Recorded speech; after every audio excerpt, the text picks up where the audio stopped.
Commander Ulrich stood before the Galactic Council's emergency tribunal, hands clasped behind his back, face carefully neutral. He'd practiced this expression in the mirror that morning, the one that said, "I am a professional military officer, and absolutely nothing ridiculous is about to come out of my mouth." It wasn't working. The three alien delegates staring at him already looked like they regretted agreeing to this meeting. The Ixmali ambassador, a creature resembling a praying mantis that had been stretched through a taffy puller and given far too many opinions, clicked its mandibles in what Ulrich had learned was the insectoid equivalent of a heavy sigh. "Let me ensure I understand the situation correctly, Commander. Your species has been granted provisional membership in the Galactic Council.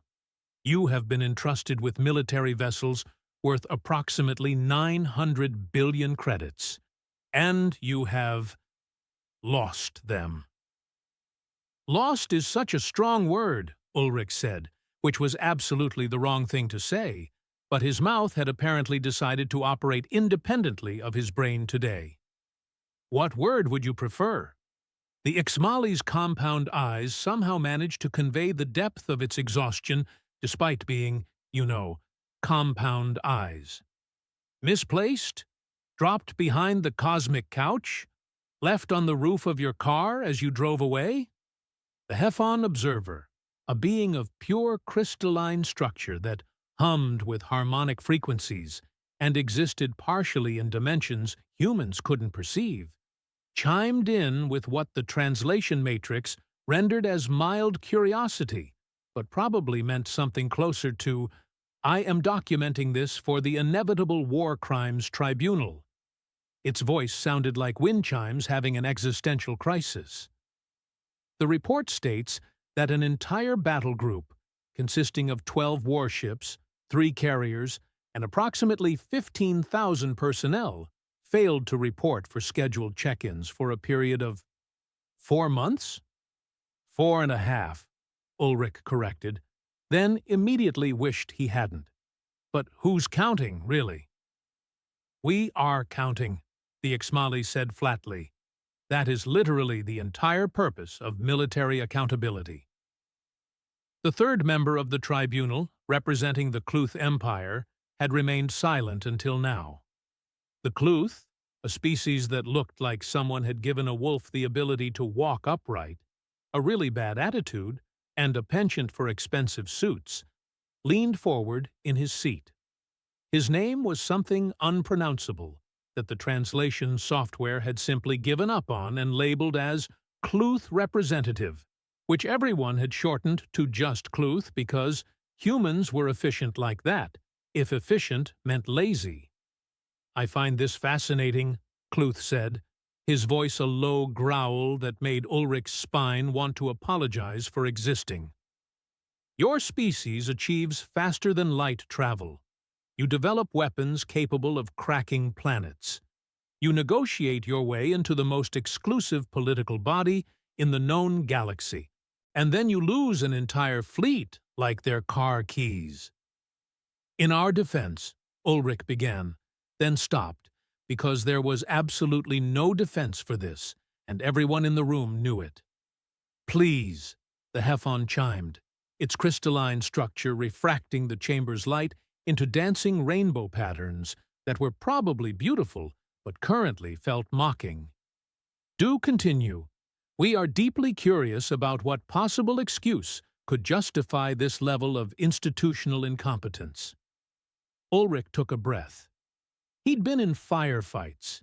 He'd negotiated with hostile alien species. He'd once talked down a reactor core that was 30 seconds from going critical.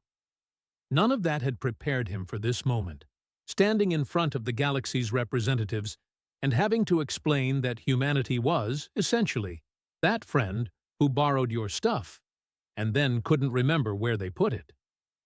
"Okay," he said. "Okay, so here's what happened." The Ixmali settled back into its seat with a posture that suggested it was physically bracing itself.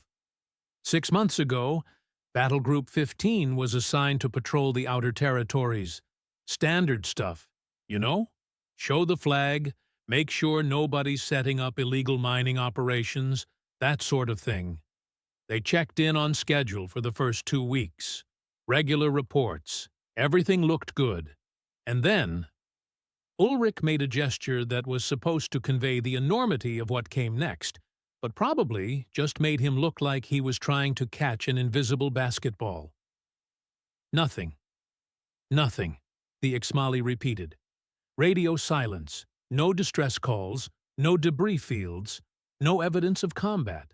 Just gone. And you did not find this concerning? Hefan asked, its harmonics rising to what might have been incredulity. Oh, we found it very concerning. We sent out search parties. We checked every star system in their projected route. We contacted every station, every colony, every rest stop within 100 light years. Nothing. It was like they'd been swallowed by the universe itself. Cluth's ears perked forward, the predatory interest unmistakable.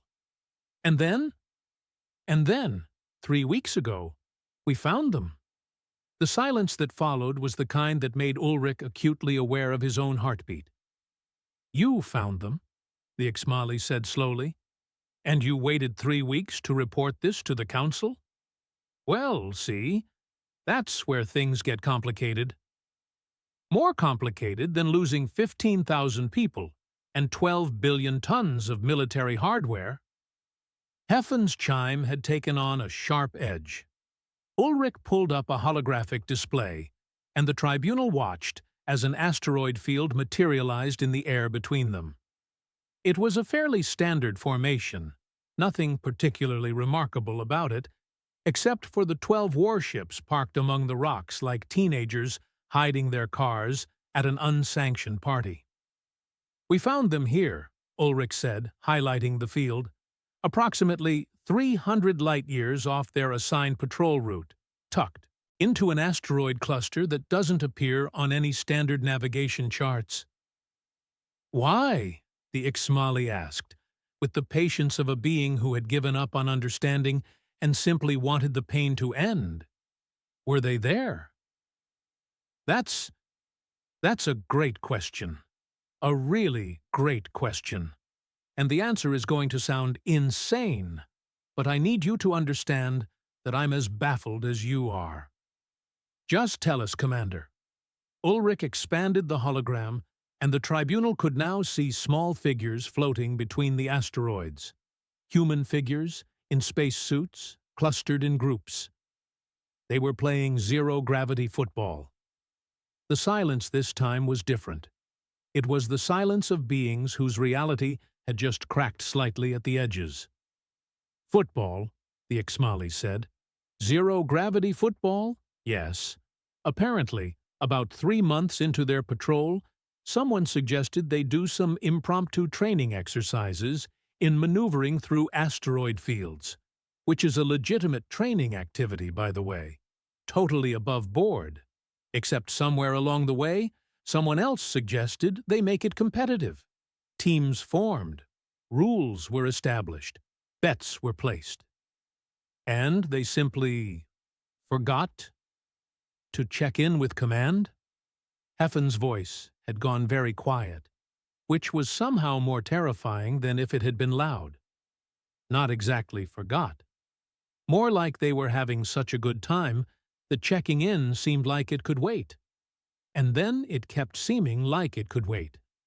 And then it had been so long that they figured they were already in trouble anyway, so they might as well finish the tournament. Cluth made a sound that could have been a laugh or a growl, or possibly both. The tournament? Yes, which they did finish, by the way. The Valkyrie crew won. Very exciting final match, from what I understand. Commander Ulrich, the Ixmali said, and its voice had gone very, very calm, which Ulrich recognized as the precursor to something snapping.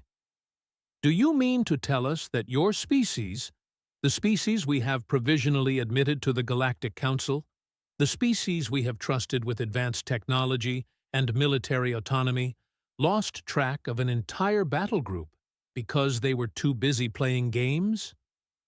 When you put it like that, it sounds really bad. Because it is really bad. There it was, the snap. In fairness, Ulrich continued, because apparently his survival instincts had completely abandoned him, they weren't just playing games, they were conducting valuable team-building exercises and improving their spatial coordination skills in non-standard gravitational environments. The Ixmali's mandibles clacked together in a rhythm that the translator couldn't quite interpret, but that Ulrich's lizard brain recognized as the sound of barely restrained homicidal ideation. Team building, it said. Yes. For 4.5 months. Closer to 5, technically. HFY's crystalline structure actually flickered, which Ulrich had never seen before and suspected wasn't. Good. Who discovered them? Lieutenant Gina from our reconnaissance division. She'd been running long-range scanner sweeps of unmapped sectors, looking for the battle group, and picked up unusual power signatures in that asteroid field. When she investigated, she found them. And what was their reaction? Cluth asked, leaning forward with interest. When they were discovered? Ulrich pulled up another holographic recording. The tribunal watched as a small scout ship approached the asteroid field. The timestamp showed it was 3 weeks ago. A comm channel opened, and they heard Gina's voice, professional and crisp. Unidentified vessels. This is Lieutenant Gina of the Reconnaissance Corps. Please identify yourselves and state your purpose in this sector. There was a long pause on the recording. Then a different voice came through, male, sheepish, with the unmistakable tone of someone who'd just realized they'd messed up very, very badly. Hey, Gina. It's the Valkyrie. We're doing training exercises? For 5 months? Another pause. Has it been 5 months? Yes, Lieutenant. It has been 5 months. Command has declared you missing. There are search parties scattered across 50 star systems looking for you. Oh, that's not great. The recording continued, and the tribunal watched as more ships chimed in on the comm channel, each crew member sounding progressively more aware of the magnitude of their mistake. Someone in the background could be heard saying, "I told you we should have checked in after the semifinals," which was met with, "Shut up, nobody asked you." Ulrich paused the playback. As you can see, they were somewhat surprised to learn how much time had passed. How?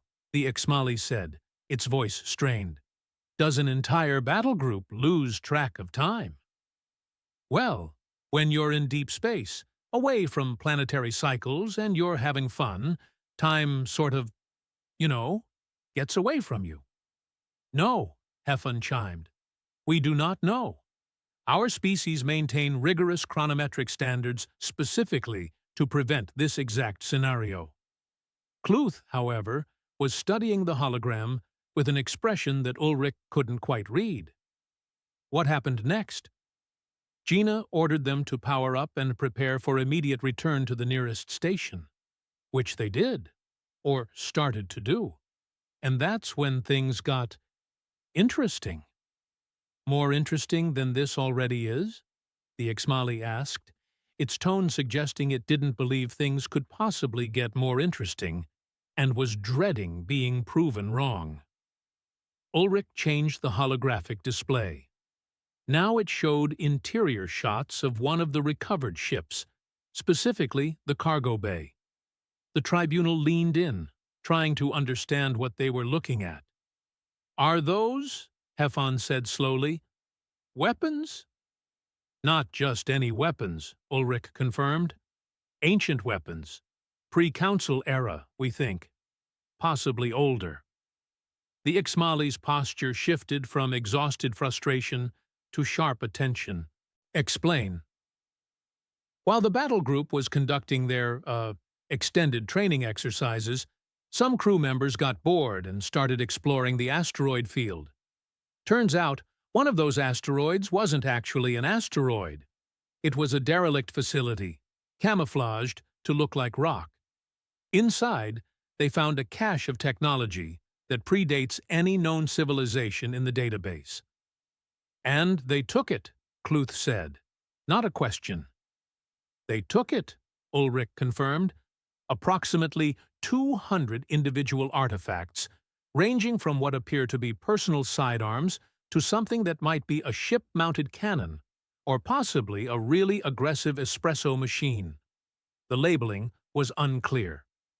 "Commander," the Exmali said, its voice dangerously quiet again, "are you telling us that your lost battle group not only failed to report their position for 5 months, but also looted an archaeological site of immense historical significance?" Looted is such a strong word. What word would you prefer? But yes, essentially, that's what happened. Although in their defense, they didn't realize it was historically significant. They thought it was abandoned pirate equipment. HFY's harmonics rose to a frequency that made Ulrich's teeth ache. Did they not consider that mysterious ancient technology found in a hidden facility might warrant reporting to command? They were going to report it after the tournament. Everything was going to be reported after the tournament. The football tournament, the Exmali said. Yes. The zero-gravity football tournament. That's the one. Cluth had been silent, studying the images of the artifacts. These weapons, he said finally, what do they do? We're not entirely sure yet. We've been running tests, very carefully, with multiple safety protocols in place. Some of them emit energy signatures we've never seen before. Others seem to be inert, but our scientists think they might be inactive rather than non-functional. And a few of them— Ulrich hesitated. Continue, HFY commanded. A few of them appear to be communicating with each other, and possibly with the crew members who found them. The tribunal exchanged glances, which was impressive given that one of them was an insect, one was a crystal, and one was a wolf person. It was the universal look of beings realizing that a bad situation had just become exponentially worse. Communicating how? The Exmali asked. Ulrich pulled up more reports. Crew members report hearing. Voices isn't quite right. Impressions, maybe? Feelings of being watched or guided. One engineer said he knew exactly how to interface with a piece of tech he'd never seen before, like the knowledge just appeared in his head. Another said she felt compelled to keep one of the smaller devices with her at all times, and when she tried to leave it behind, she felt anxious until she retrieved it. They're bonding with them, Cluth said, his tone shifting to something between fascination and alarm. The artifacts are forming connections with their discoverers. That's our working theory, yes. HFY's structure pulsed with light. This is a disaster. Ancient technology of unknown origin, possibly sentient, bonding with human crew members who have already demonstrated catastrophic lapses in judgment. What could possibly go wrong? Well, Ulrich said, funny you should ask, because there's one more thing. The Exmali made a sound like air escaping from a deflating balloon. Of course there is. When we ordered the battle group to return the artifacts to the facility for proper archaeological study and council oversight, they refused. Silence. They refused, the Exmali repeated. Yes, not in a mutinous way, exactly. More in a we can't because the artifacts won't let us way. Several crew members tried to put the devices back, and they reported feeling overwhelming distress, like they were abandoning something alive. One lieutenant actually started crying when ordered to return his artifact, which, for context, is a man who once stared down a Krellian war beast without flinching. So the artifacts, HFY said, its voice climbing higher, have effectively taken your crew members hostage emotionally? That's one interpretation, yes. Cluth stood up, pacing now, his predatory grace evident in every movement. "Where are these artifacts now, Commander?" Ulrich took a breath. "That's the thing. We're not entirely sure." "You're not sure."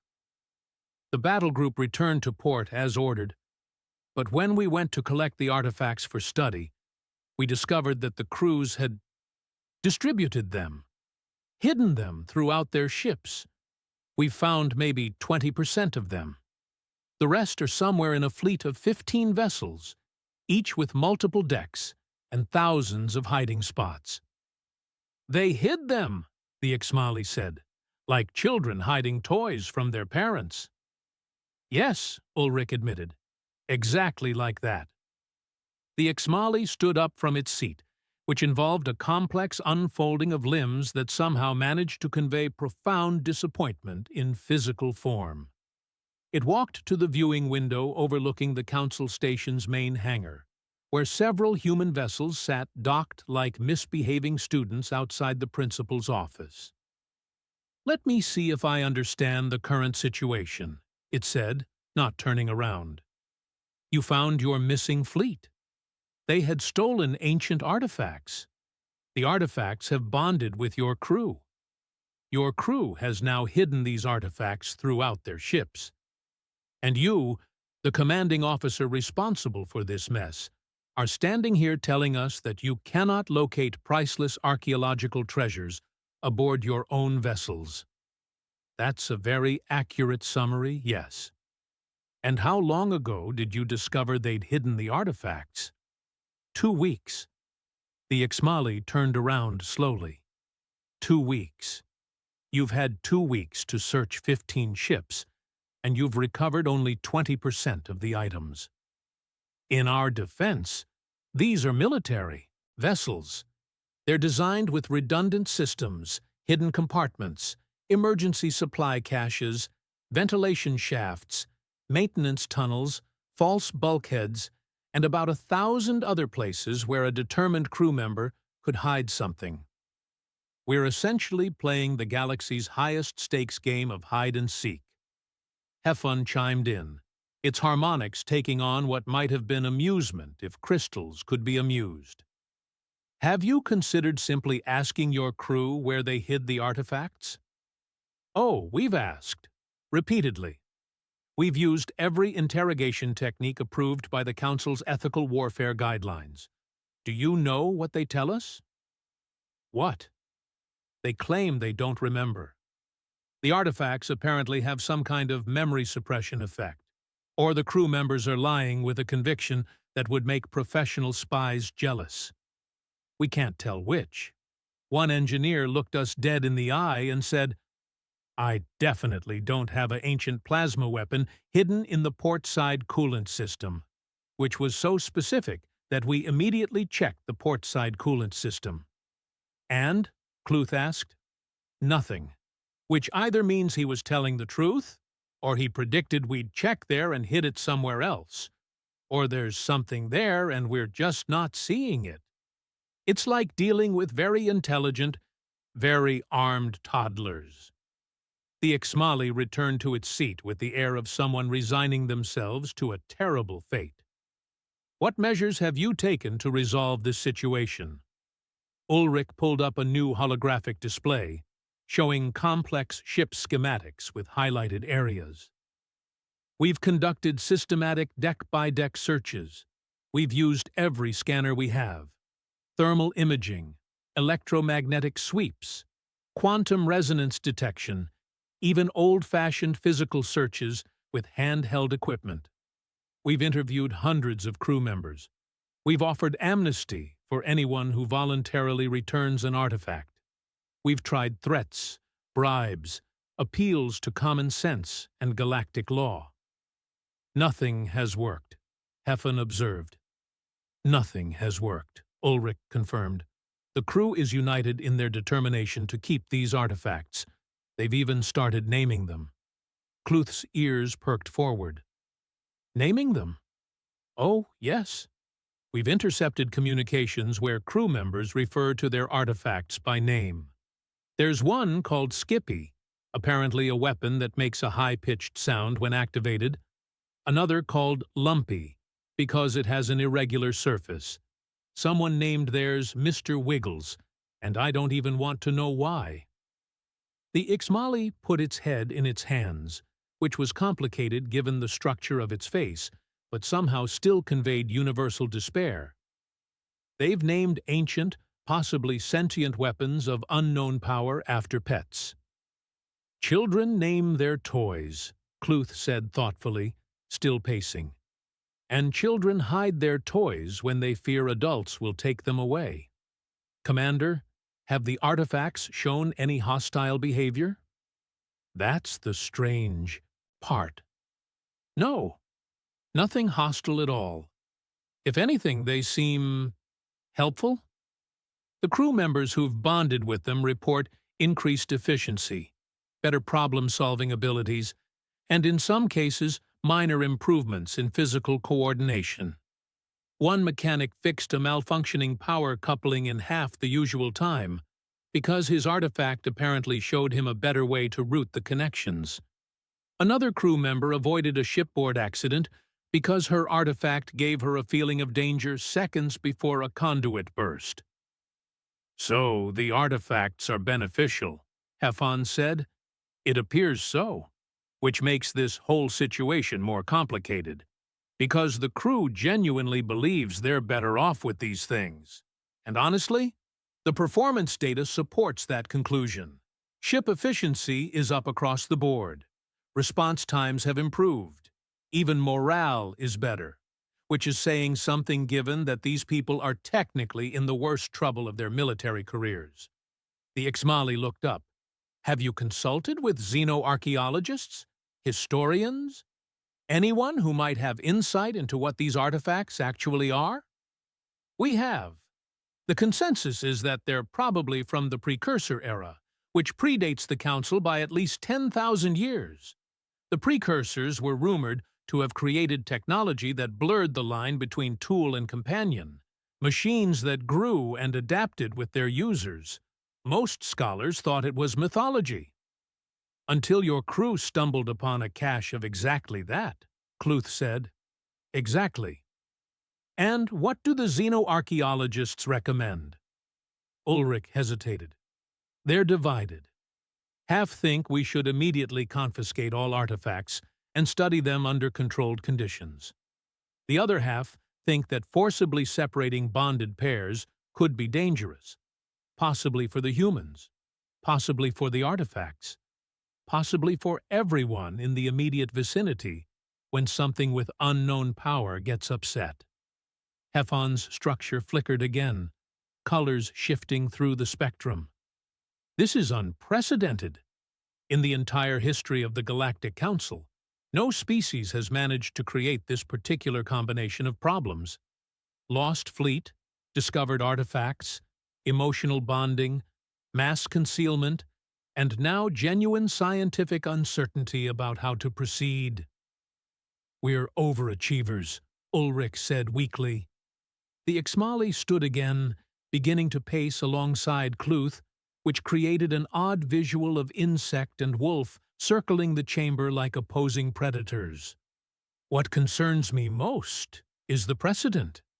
If we allow your crew to keep these artifacts, we're essentially saying that Finders Keepers applies to galactic heritage items.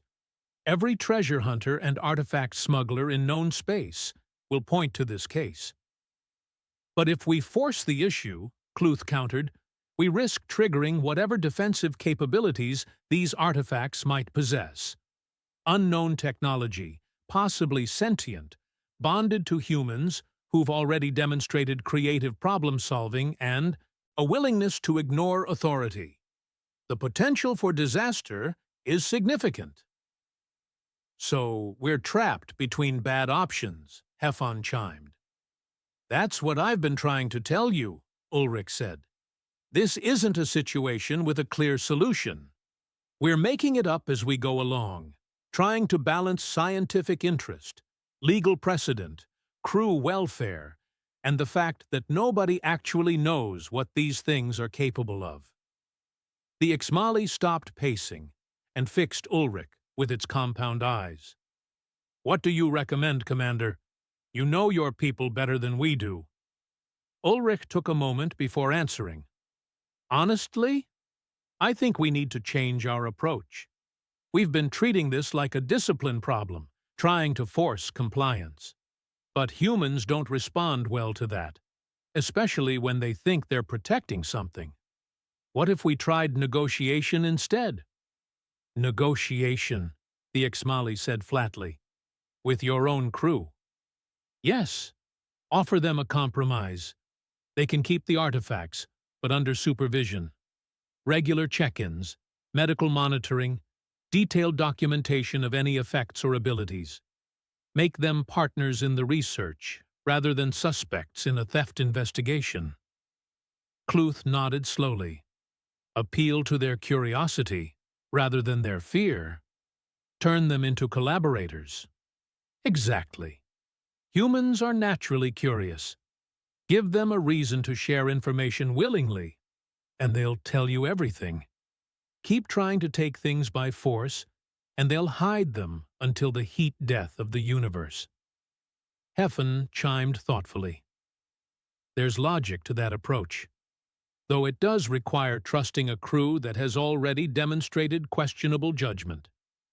"They played zero-gravity football for 5 months, Ulrich said. That's not questionable judgment, that's terrible judgment. But they also successfully operated a complex military fleet, discovered a hidden facility, and managed to interface with technology that nobody alive understands. They're not stupid. They're just human." The Exmali exchanged a long look with its fellow tribunal members. Some unspoken communication passed between them, the kind of silent conversation that happened between beings who'd worked together long enough to develop shorthand. "Very well," the Exmali said finally. "We'll approve your proposal. Conditional custody of the artifacts, with strict oversight and reporting requirements. But, Commander, understand this. We are giving humanity an extraordinary amount of leeway here. If anything goes wrong, if these artifacts prove dangerous, if your crew abuses this trust in any way—" "I understand," Ulrich said, "and I appreciate your willingness to consider alternatives." "Don't thank us yet," Cluth said, his voice carrying an edge of something that might have been anticipation or warning. "Because I've been taking notes throughout this entire meeting, and I've noticed something interesting about your species." "What's that?" "You lose things. Constantly. Ships, equipment, now artifacts. But somehow, every time you lose something, you find something else. The Lost Fleet discovered ancient technology. What are the odds of that?" Ulrich felt a chill run down his spine. "Coincidence? Perhaps. Or perhaps your species' apparent incompetence masks something else entirely. A pattern that looks like chaos, but produces results. I find that concerning." "Concerning how?" Cluth smiled, showing teeth. "Concerning in the way that makes me wonder if humanity's greatest defense isn't your weapons or your technology, but the fact that nobody can predict what you'll do next, because you don't seem to know yourselves." The tribunal session ended shortly after, with Ulrich being dismissed to implement the new oversight protocols. But as he left the chamber, Cluth's words echoed in his mind. A pattern that looks like chaos, but produces results. He thought about humanity's history, the wrong turns that led to new continents, the failed experiments that produced unexpected discoveries, the accidents that changed everything. Maybe the Cluth representative was onto something. Or maybe humans really were just that bad at keeping track of their stuff. Ulrich suspected the truth was somewhere in between, and that terrified him more than he wanted to admit. 3 days after the tribunal, Ulrich found himself back in the council chambers. But this time the atmosphere was different. The emergency session had been called not by the Exmali or HFY, but by Cluth himself, and the wolf-like representative looked far too pleased with himself for Ulrich's comfort. "Thank you for joining us on such short notice, Commander," Cluth said, gesturing to a seat. The other tribunal members were already present, along with several additional council representatives that Ulrich didn't recognize. This was bigger than he'd anticipated. "I wasn't aware I had a choice," Ulrich replied, sitting down. "You don't," the Ixmali confirmed, "but politeness costs nothing. Cluth has spent the past 3 days conducting research into your species' history, and he's requested this session to present his findings. We felt you should be present for this." That chill from 3 days ago returned, colder this time. Research into what, specifically? Cluth activated a holographic display that filled the center of the chamber. "Your pattern," he said simply. "I couldn't stop thinking about what I'd observed. A species that loses military assets like misplaced keys. So I went through the council archives, cross-referenced them with humanity's own records, and compiled a timeline. What I found is illuminating." The hologram showed a star map with dozens of marked locations, each tagged with dates and brief descriptions. Cluth highlighted the first one. 208 years ago, the colony ship Prosperity was en route to establish a settlement on the world you now call New Terra. Somewhere along the way, the navigation computer malfunctioned. The ship ended up 12 light years off course. Do you know what they found at their accidental destination? Ulrich had a sinking feeling he knew where this was going. New Terra turned out to be more suitable for colonization than their original target. More than suitable. It's now one of your most prosperous colonies, with mineral deposits worth trillions and an ecosystem that required minimal terraforming. The original target world? Tectonically unstable, prone to massive seismic events. Your navigation malfunction saved 10,000 lives and accidentally gave you one of the most valuable planets in your territory. Cluth moved to the next marker. 160 years ago, a research station studying dark matter fluctuations in the Outer Rim. They lost contact with command for 6 months. 6 months, Commander. Just like your battle group. When a rescue mission finally located them, do you know what had happened? Their communications array failed? It had. But in that 6 months of isolation, with no way to call for help or receive supplies, they invented 3 new technologies out of sheer desperation. One of those technologies became the foundation for your modern, faster-than-light communications. Another revolutionized your medical field. The third is still classified, but I'm told it involves weapon systems that gave you a significant advantage in the frontier wars. HFY's crystalline structure pulsed with interest. You're suggesting these incidents aren't random. I'm suggesting, Cluth said, highlighting more markers in rapid succession, that humanity has a documented history of beneficial incompetence. 112 years ago, a cargo freighter carrying supplies for a military outpost got lost in an unmapped nebula. They stumbled upon the ruins of an ancient civilization and recovered data that advanced your understanding of quantum mechanics by decades. 90 years ago, a diplomatic envoy missed their scheduled meeting with the Rilix Confederacy because someone entered the wrong coordinates. That mistake prevented them from walking into an ambush that would have started a war. Should I continue? Please don't, Ulrich said quietly. Oh, but I must, because it gets better. 60 years ago, humanity lost an entire research facility. Not a ship, not a station, an entire facility on a remote moon. They forgot it existed for 8 years. 8 years, Commander. When they finally remembered and sent a team to check on it, they discovered the automated systems had been running unsupervised all that time, conducting experiments, compiling data, and they'd accidentally created a breakthrough in fusion technology that now powers half your fleet. The Ixmali leaned forward, mandibles clicking rapidly. That can't possibly be accurate. Nobody forgets an entire research facility. I have the records right here, Cluth said, pulling up documentation. There was a bureaucratic mix-up during a government transition. The facility's funding continued automatically. Supplies were delivered by automated systems, but nobody actually checked on the personnel or reviewed their work for nearly a decade.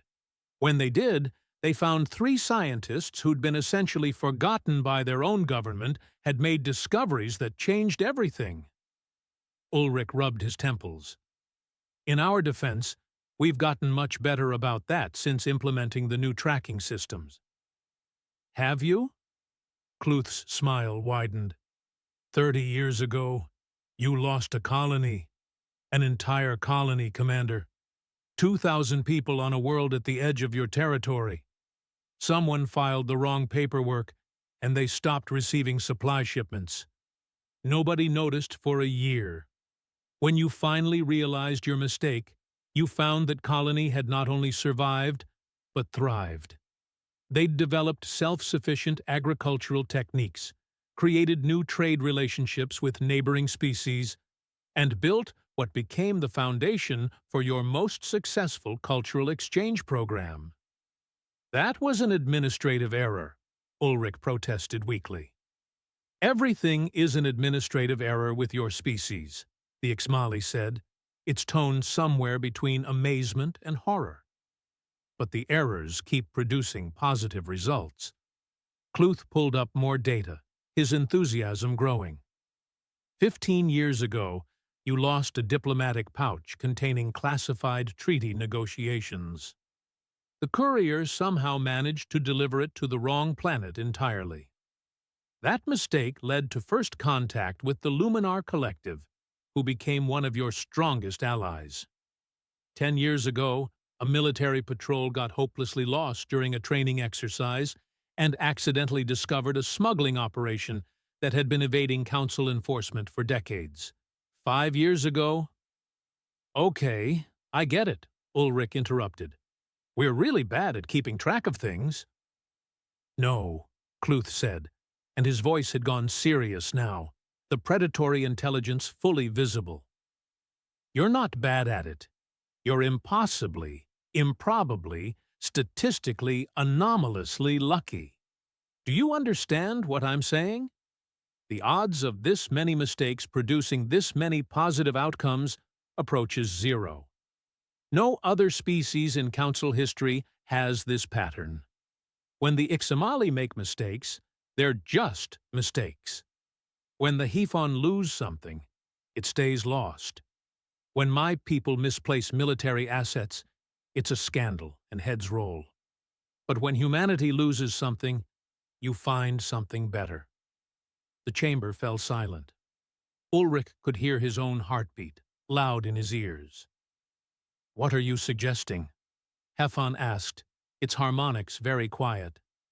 I'm suggesting, Cluth said carefully, that either humanity is the luckiest species in the galaxy, which I don't believe in luck, or there's something else going on, something we don't understand, a pattern that looks like incompetence but functions like strategy. That's ridiculous, Ulrich said. You think we lose ships and stations and entire military fleets on purpose? That we're somehow engineering these accidents? No, I think it's instinctive. I think your species has survived and thrived not despite your chaos, but because of it. Other species follow rules, maintain order, operate within predictable parameters. Humanity stumbles around the galaxy like cubs learning to hunt, dropping things and picking up different things, and somehow you end up stronger every time. The Ixmali made a sound of consideration. It's an interesting theory, but theories require evidence beyond pattern recognition. Correlation, doesn't imply causation. Then explain the artifacts, Cluth said. Explain how a lost fleet, playing games in an asteroid field, just happened to discover technology that predates the Council itself. Technology that nobody has found in 10,000 years of searching. Technology that's now bonding with human crew members and improving their performance across every measurable metric. Luck, Ulrich said, but it sounded hollow even to his own ears. Is it? Or did your crew's apparent incompetence put them in exactly the right place to make a discovery that would take decades of dedicated searching? And now that they have these artifacts, now that they've bonded with them, your species has access to precursor technology that could change the balance of power in known space. Hefn chimed in alarm. You're suggesting humanity deliberately lost their fleet as a cover to search for ancient weapons? No, Cluth said. I don't think it was deliberate at all. That's what makes it terrifying. I think humanity does this naturally, without planning, without strategy, just by being the chaotic, disorganized, perpetually distracted species they are. And somehow, it works. One of the other council representatives, a being Ulrich didn't recognize that looked like a floating jellyfish made of light, spoke for the first time. Its voice came through the translator as soft and concerned. If this pattern is accurate, if humanity's chaos is genuinely producing strategic advantages, what does that mean for the Council? For galactic stability? It means, the Ixmali said slowly, that we've admitted a species we don't understand. A species that operates by rules we can't predict. A species that turns mistakes into victories so consistently that it might not actually be mistakes at all. But we don't do it on purpose, Ulrich insisted. I've lived my entire life in human society. We're not that clever. We're just trying to get through the day without breaking anything important. And sometimes we fail at even that. Exactly, Cluth said. That's exactly what makes you dangerous.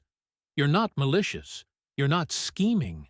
You're just existing, and the universe seems to bend in your favor. Do you know what my people call that? We have a word for predators who hunt not through planning but through instinct, who succeed not through intelligence but through unpredictability. We call them apex chaos hunters. And we fear them more than anything else. The hologram shifted again, showing new data. I've run projections, Commander. Based on your species' historical pattern, I've calculated the probability of future incidents. Within the next 10 years, humanity will likely lose at least 3 more significant assets. Ships, stations, colonies, who knows? And based on past performance, each of those losses will result in discoveries or developments that advantage your species. Within 50 years, if this pattern holds, humanity will have stumbled into more technological and strategic advances than most species achieve in a millennium of dedicated effort. That's speculation, Ulrich said. It's mathematics. Cold, hard probability based on observable data. And it's terrifying. Hefn's structure flickered through several colors before settling on a deep blue. What do you propose we do with this information? That's why I called this session, Cluth said. Because I don't know. We can't punish humanity for being lucky. We can't restrict them for making mistakes that somehow work out. But we also can't ignore that we've admitted a species to the Council whose fundamental nature we've completely misunderstood. The Ixmali stood, walking to the viewing window again. Below, the human ships sat docked, and somewhere aboard those ships, artifacts from a dead civilization were hidden, bonded to crew members who'd stumbled upon them during an extended game of zero-gravity football. Commander Ulrich, it said without turning around, tell me honestly, Do your people have any idea how strange you are? No, Ulrich admitted. We think everyone else is strange, and we're just normal. That might be the most terrifying thing I've heard all day. An alarm chimed suddenly, interrupting the moment. The chamber's communication system activated, and a voice came through, human, urgent, slightly panicked in a way that Ulrich was starting to recognize as standard for his species. Commander Ulrich, sorry to interrupt, but we have a situation. It's about the diplomatic envoy to the Krellian expanse. Ulrich felt his stomach drop. What about them? Well, they were supposed to arrive at the Krellian homeworld 3 days ago for the treaty negotiations. But, they're not there. The silence in the chamber was absolute. Where are they? Ulrich asked, though he already knew he wasn't going to like the answer. We're not entirely sure. They sent a message saying they took a wrong turn at a quantum junction and ended up in an uncharted system. But here's the thing, Commander. They found something. A species we've never made contact with before. Highly advanced, friendly, and apparently very interested in meeting humanity. The envoy is requesting permission to establish first contact protocols and says this could be the most significant diplomatic breakthrough in our history. Cluth started laughing. It wasn't a pleasant sound, more like the bark of a predator acknowledging a worthy opponent.